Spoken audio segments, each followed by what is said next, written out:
Dairon adalah salah satu player yang memang sangat suka menggunakan fighter untuk berada di area jungler.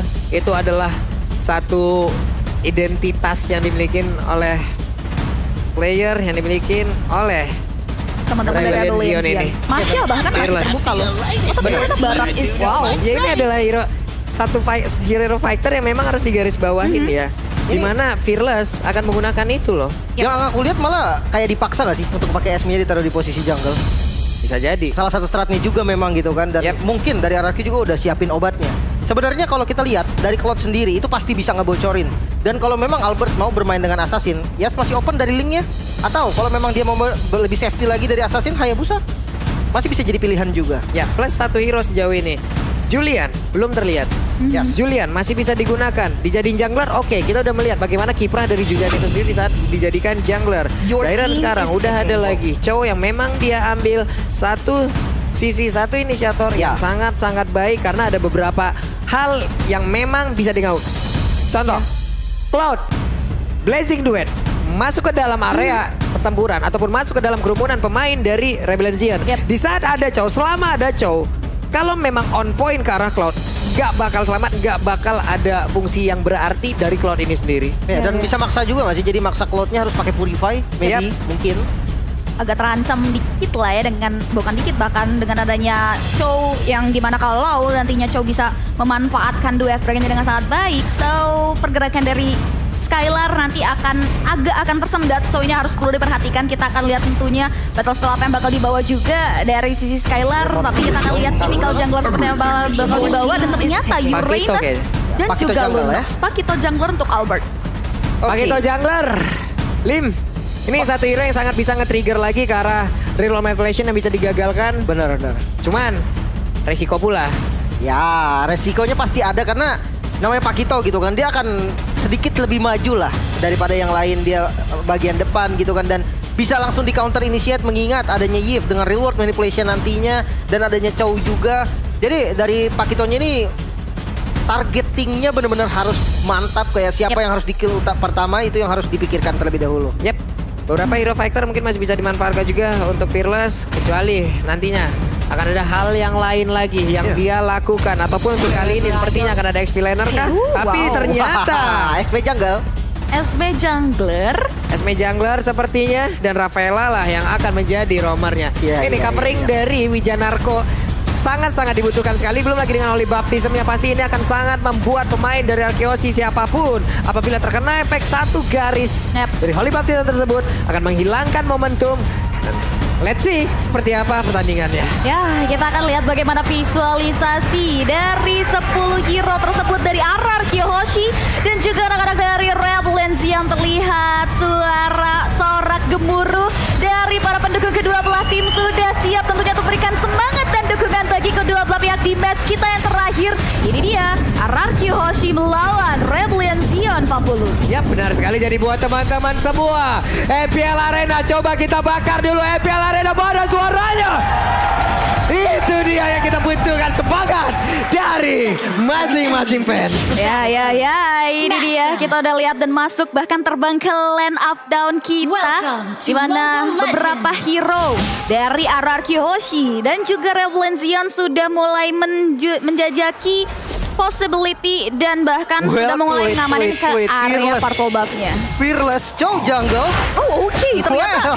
Wah, ini G-Strat sih, luar biasa banget. Start yang dibawa oleh Rebellion Zion ini mengejutkan kita semua, di mana dia bawa Chow jungler. Oke, walaupun ada minusnya, ada berarti tidak ada flicker yang bisa digunakan, dan mungkin karena kita sering banget ngelihat ada flicker yang digunakan untuk bisa langsung menculik ke arah satu player.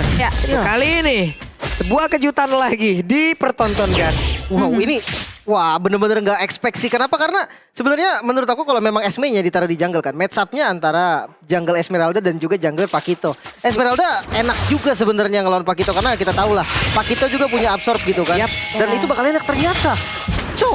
yang bakal menjadi jungle counter initiate gameplay seperti yang akan ditunjukkan Iya. sama teman-teman Rebellion Zion. Untuk beberapa waktu sebelumnya, Chow menjadi jungler kita udah pernah ngelihat. Ya, Walaupun ya. bukan di sini nih, kita menyeberang lagi ke scene region yang berbeda. Ya. Tapi ternyata udah diadaptasi dan udah masuk ke sini, lalu diaplikasikan oleh mereka.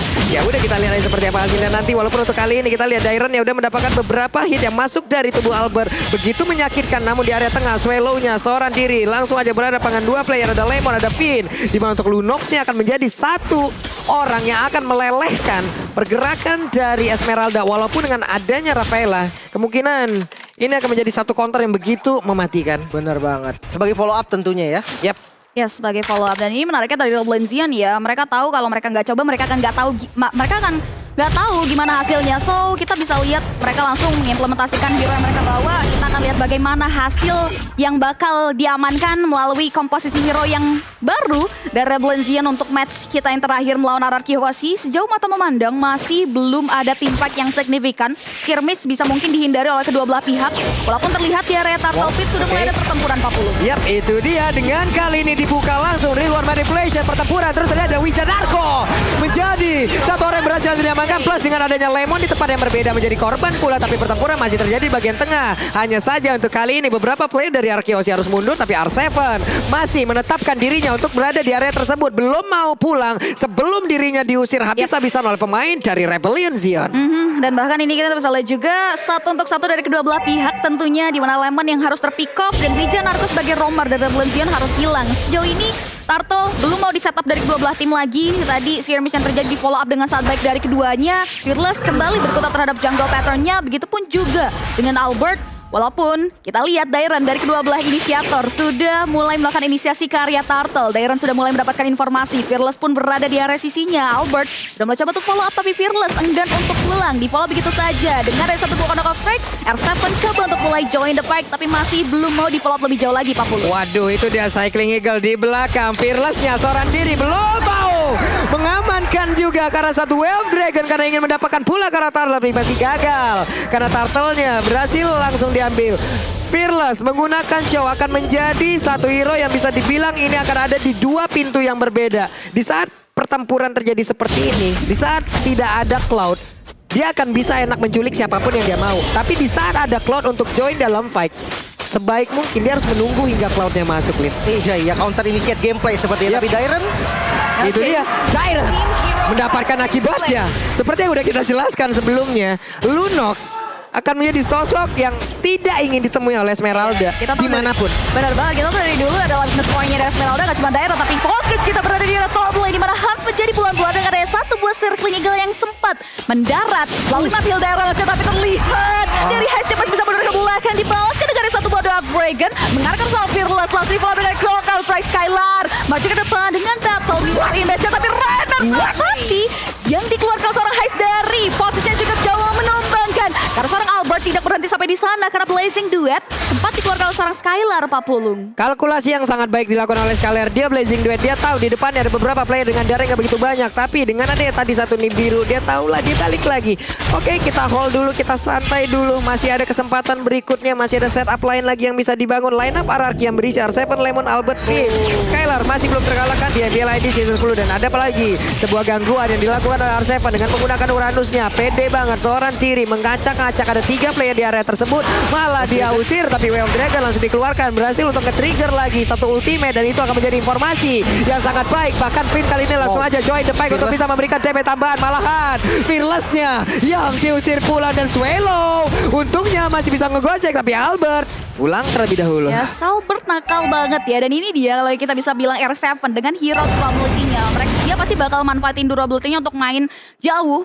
Bahkan gak cuman cutting, terlihat tadi untuk menunggu ke area pola permainan jungle pattern milik dari Fearless di menit kita yang keempat tadi, Lim Kocul. Iya, dia tahu banget powernya, dia masuk ke arah purple buff tadi, pancing retri, dan tahu-taunya kali ini free untuk Araki Hoshi. Ya, bisa bilang free, nggak ada observasi karena kita bisa Rebellion Zion nggak mau ngambil pertukaran karya objektif Turtle karena udah cukup sulit bagi mereka. Mereka kini fokusnya ngambil karya objektif Phil atau mungkin karya objektif Turtle. What? Karena khas banget suara dari Wave Dragon itu loh. Ya. Khas banget terdengar suaranya tapi tidak mau di follow up lagi.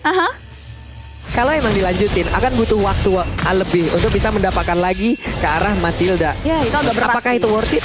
Itu lagi yang menjadi pertanyaan. Di saat mereka melakukan pick terhadap Matilda, akankah itu emang benar-benar bisa memakan waktu yang sangat cepat lalu emang bisa menghilangkan satu hero tersebut? Atau malah memakan waktu yang lama, malah dibalikin mereka nanti ya, Lin? Bener, lebih ke arah ngebait spellnya aja sih tadi gitu kan. Dan kalau kita lihat dari itemnya juga bahaya banget. Namun Finn, Oke, ini dia. Udah dari Real One Mighty Legend dan sekarang waktunya Wave Dragon namun Cycling Eagle. Terbang di atas Real One Manipulation tapi tetap tidak bisa selamat dari serangan Rebellion Zion. Terbang menyebut kematian jatuhnya ya dari sisi Finn karena nggak bisa menahan dealing damage yang diberikan walaupun sempat ada satu buah reload relation itu yang membuat dia harus menghentikan. Rainer Sapati hampir saja masuk ke area pada seorang Skylar, tapi Skylar nggak mau mengambil resiko, dia harus isi ulang mana yang ia miliki. Dia prefer untuk mundur ke arah belakang terlebih dahulu, tapi R7 sedari tadi bermain dengan cukup nakalnya memanfaatkan durability hero yang ia miliki untuk melakukan permainan ganggu ke area pattern jungle milik seorang Fearless. Jauh mata memandang juga Fearless masih aman-aman aja. Dia masih coba untuk mundur ke belakang walau Finn udah mulai coba untuk buka satu basket legalnya, tapi satu buat tendangan mouse Papul sudah mulai dibuka.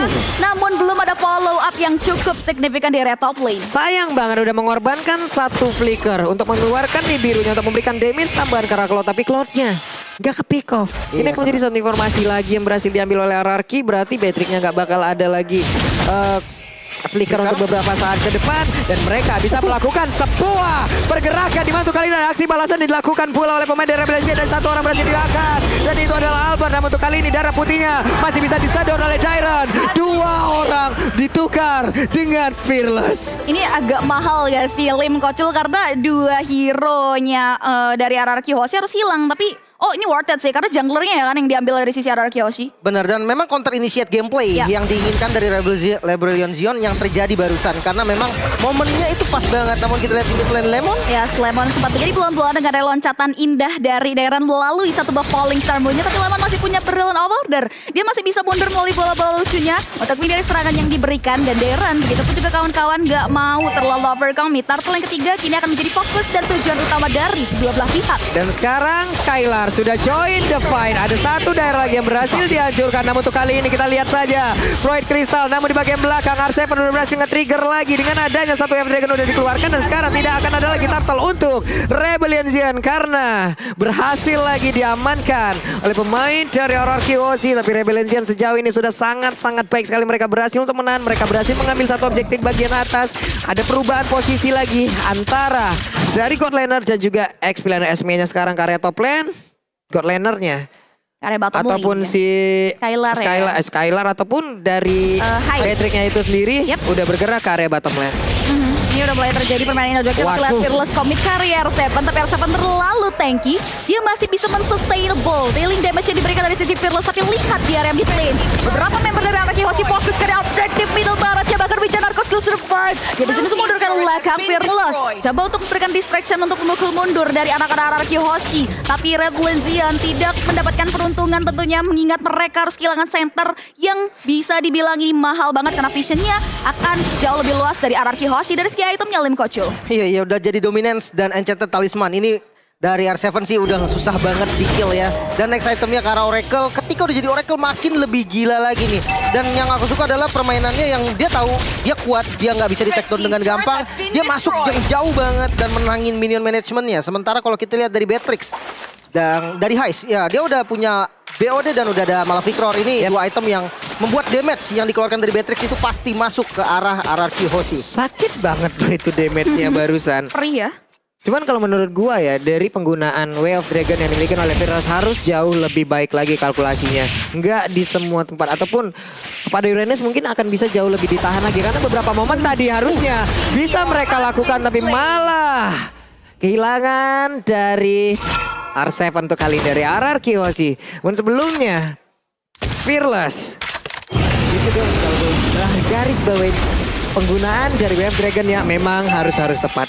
Iya, bener banget sih sebenarnya. Waduh. Juga killing spree 40 berhasil diamankan karena damage yang diberikan oleh Heist sudah mulai mulai terlihat tidak bisa dibendung karena Heptasis sudah mulai dikantongi oleh Heist. Bahkan 3-0-1 bisa dibilang ini modal awal yang bagus banget buat Bitrix-nya Pak Pulung. Oke, tapi Dairon berhasil untuk memberikan backupan di bagian belakang dan sekarang Blazing Duel sudah dikeluarkan pula. Namun dengan satu beta mirror image dia langsung balik aja. Di luar manipulasi mengusir juga beberapa player dimiliki oleh Arakiosi. Namun untuk kali ini Lordnya menjadi milik dari player-player yang memang sangat-sangat baik. Namun mereka tetap berada disebut dan Dairon menjadi satu orang yang menjaga di bagian belakang dan mereka berhasil untuk mendapatkan langsung ke arah satu orang yang ada di bagian tengah dan sekarang 2 orang langsung berhasil mereka dapatkan. Coba lihat Fearless-nya. Way of Dragon mendapatkan lagi ke arah R7 walaupun kali ini mereka tertinggal sedikit di bagian belakang. Tapi Dairon tetap berada di area tersebut untuk bisa kembali dan juga karena rekan-rekannya dan baik banget. Monster kill berhasil diambil pula oleh Patrick-nya dan satu inner turret yang ada di area mid plus adanya Lord yang berada di bagian atas akan mendabrak masuk ke dalam area pertahanan dimiliki oleh Arakiosi. Ini definisi Rebellion Zion Banteng menyeruduk area raja-raja dari Hierarchy Hoshi di mana 4 hero, 4 pemain mereka harus hilang ditambah lagi objektif Lord membuka dampak yang luar biasa bagi Rebellion Zion. Semua inner turret dari Hierarchy Hoshi harus direnggut begitu saja oleh Rebellion Zion. Terlihat Lordnya tidak diperbolehkan untuk masuk area base turret milik Hierarchy Hoshi. Mereka masih bisa menahan ke area base tapi dengan ada ekspansi terhadap jalur yang dimiliki oleh Rebellion Zion atas Hierarchy Hoshi, mereka melakukan eksploitasi terhadap jungle pattern yang dimiliki oleh Albert dan kini Hierarchy Hoshi sudah mulai terisolasi dengan adanya pola permainan yang diamankan oleh anak-anak dari Rebellion Zion Pak Pulung. Ya, pemilihan momentum yang pasti akan sangat sulit sekali. Untuk kali ini Fearless yang terlalu dalam satu hit terakhirnya malah menghilangkan pula kalau Fearless. Dan ini harusnya menjadi momentum balikan untuk Hierarchy Hoshi bisa membalikkan keadaan karena sebelumnya mereka harus berpikir keras Cloud-nya harus masuk kapan. Tapi Fearless terlalu berani dengan Jet Kundonya, dengan Sunpoe dia ingin mendapatkan ke arah satu orang tapi hanya malah menghantarkan tubuhnya. Tapi lihat Skylar menolak untuk terisolasi, dia maju ke depan Blessing dengan dari Swallow memfollow dengan satu buah real manipulation. Masih bisa mundur dari Skylar dengan ada satu buah guiding win penjemputan yang handal dari seorang VN membuat Skylar masih survive tapi Dairon mengamuk dengan satu buah Falling Star punya dia loncat mengobrak-abrik lane up belakang dari anak-anak Hoshi. Tapi masih belum ada korban jiwa atas apa yang sudah diperbuat dari kedua belah pihak. Tentunya Hierarchy Hoshi mereka coba untuk mulai mundur kembali. Gitu pun juga dengan Rebellion Zion. Apa yang terjadi dari tim Fact di beberapa menit ke belakang, Lim Kocul? Sebenarnya aku masih terhais-hais sih dengan chain kill-nya tadi. Dahsyat banget permainan dengan Rainernya, dengan Weskernya. Dia berhasil dapetin total tadi 4 player sebenarnya. Memang waktunya agak sedikit renggang ya. Dan memang penggunaannya juga sangat-sangat on timing. Tapi kalau misalnya kita lihat defensif dari Hierarchy Hoshi dari Lord yang barusan juga bisa dibilang masih kuat lah ya. Karena untuk hero high ground-nya dia punya Lunox. Masuk lagi dan sekarang reward manipulation. Albertnya berhasil untuk kabur, berhasil untuk pulang. Hampir saja mereka bisa mendapatkan jungle utama yang dimiliki oleh Hierarchy Hoshi. Itu tatap banget sih tadi. Di mana dari si Albert yang mau maju ke depan langsung melakukan lagi satu buah real world reflection di mana Swallow tadi benar-benar confidence bahwa untuk buka tapi Albert masih bisa menghindari serangan dengan sangat baik. Di sisi lain Lord yang kedua sudah mulai hadir di game kita yang pertama. Sudah mulai dipantengin aja. Sudah ada Wijanarko di area sana. Finn juga sudah mulai menatapi ke area objektif Lord tersebut. Terlihat dari Rebellion Zion, mereka sudah mulai melakukan poking inisiasi, memancing keributan di area objektif Lord tersebut. Masih belum mau di follow up lebih lanjut lagi. Terlihat dari PYN Papulung. Oke, itu PYN-nya terlalu berani. PYN-nya udah terkena Wesker duluan. Tapi sepertinya cycling Eagle udah dikeluarkan. Bisa lagi di-cancel dan double kill berhasil didapatkan pula dengan Heist. Akankah ini menjadi momen Heist kembali karena Fearless-nya Way of Dragon udah berhasil pula mendapatkan langsung ke arah dari Albert di mana dengan ada ini Birbation di bagian belakang dan saya terpenuh seorang diri. Untungnya dia masih bisa pergi dari tersebut. Mereka berlima siap untuk bisa mendapatkan kemenangan di game yang pertama dengan adanya 2 orang yang dimiliki oleh pemain dari Hierarchy Hoshi. Akankah Hierarchy Hoshi bisa memenangkan Blazing Duel? Mereka fokus tapi coba lihat Heist-nya berfokus untuk bisa mendapatkan game yang pertama. Fokus dengan Wesker, fokus game yang pertama menjadi milik mereka. Wow, luar biasa sekali. Definisi banteng kita menolak untuk dikalahkan oleh raja-raja dari Hierarchy Hoshi. Mereka menyeruduk dari Hierarchy Hoshi di game yang pertama. Bahkan pola permainan yang tidak diduga-duga. Cistrat yang bahkan dibawa oleh anak-anak Rebellion Zion mampu untuk mengalahkan dan tidak sempat untuk Hierarchy Hoshi bisa menjaga dan bahkan melakukan antisipasi atas apa yang sudah diimplementasikan oleh Rebellion Zion di game yang pertama tadi. feeling Kocho. Iya dan memang mungkin bisa dibilang terlalu free ya dari Beatrix-nya sendiri. Dan menurut aku memang untuk pemilihan tidak melakukan punishment terhadap Uranus di mid game itu menjadi pilihan yang sangat-sangat benar untuk teman-teman dari Rebel Zion. Kenapa? Karena dia farming untuk Beatrix-nya, sehingga Beatrix-nya memiliki item yang diinginkan. Setelah Beatrix-nya punya item, disitulah timing untuk punishment terhadap Uranus. Dan yang tadi kita lihat hanya satu kali ultimate dari Wesker-nya bisa langsung menghilangkan Uranus yang free banget. Ya, plus dengan satu momen sebelumnya di area Lord ada pergerakan Finn yang mencoba untuk masuk ke dalam rumput, Nah, itu ternyata dia. malah dirinya ke gap di situ. Dengan satu combo dari Wesker itu membuat darahnya tinggal 1/4 dan itu mungkin mengaktifkan lagi untuk Finn sekali menyelamatkan dirinya dengan cycling eagle, dan mau gak mau dia harus menabrak lagi ke arah dari Beatrix-nya. Dan disitulah mulainya momen dimana dia mengantarkan dirinya mendapatkan damage yang banyak banget. Tersisa 4 player dari arah Kiyoshi. Momentum yang tadinya udah dimanfaatkan atau yang udah didapatkan oleh pemain dari Rebellion Sion, hanya mereka teruskan saja. Ini yang gue sebutkan sebelumnya, power mereka udah punya. Mereka udah punya satu kekuatan yang memang dikombinasikan dari tiap player yang ada. Hanya tinggal konsistensinya aja nih Rebellion Sion. Apabila ini mereka dapatkan pula, mereka akan menjadi banteng yang bisa nyeruduk siapapun di FPL ID season 10 ini loh. Iya. Dan gameplaynya juga disiplin banget sih menurut aku pribadi. Karena mereka tahu banget nih timing di mana mereka harus maju ataupun mereka harus mundur. Counter initiate gameplay dan follow up damage-nya semuanya masuk. Plus Swallow, Pak. Swallow jadi satu sosok yang harus memang highlight di sini pula. Ya, setuju banget sih. Positioning-nya, efektivitas dari penggunaan skillnya, penggunaan real world manipulation-nya untuk menyerang untuk defensif untuk menyelamatkan individualisme dia sendiri pun. Baitingnya itu bagus banget. Baitingnya dahsyat banget memang. Beatrix, Swallow itu luar biasa. Iya, dan memang sepertinya kalau kita lihat juga menjadi kunci juga dari Feckless sih. Karena melakukan duel Dragon di momen yang tepat, dan dia juga untuk pressure ya kepada lawannya. Karena punya Duel of Dragon, otomatis musuh ketika kontes retribution tuh agak sedikit gimana gitu.